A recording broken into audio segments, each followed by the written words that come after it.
আবার আমার ভিডিও বার্তা নিয়ে আপনাদের সামনে আসলাম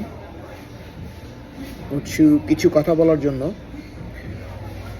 নতুন সরকার গঠন করেছে এবং তারা দ্রুত উন্নতির মাধ্যমে যাচ্ছে। আমাদের দেশে সময় লাগবে, কারণ গত শুধুমাত্র 15 বছর নয়, গত 50 বছরে যে ড্যামেজ হয়েছে আমাদের দেশে, সেই ড্যামেজ কন্ট্রোল করার জন্য আমাদের দেশে প্রচুর সময় লাগবে।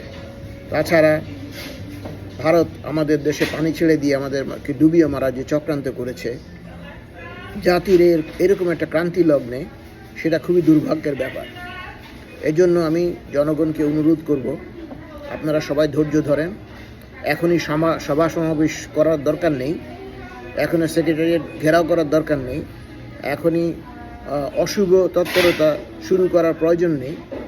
আমাদের তত্ত্বাবধায়ক সরকার কিছুদিন সময় দিন। তারা প্রচণ্ড পরিশ্রম করছেন দেশকে পুনরুদ্ধার করার জন্য। ডক্টর ইউনূসের নেতৃত্বে খুব চমৎকারভাবে তারা সম্ভাব্য যত রকম কিছু আছে ভালো কিছু করার চেষ্টা করছেন। এই ব্যাপারে আপনাদের সবার সহযোগিতা দরকার।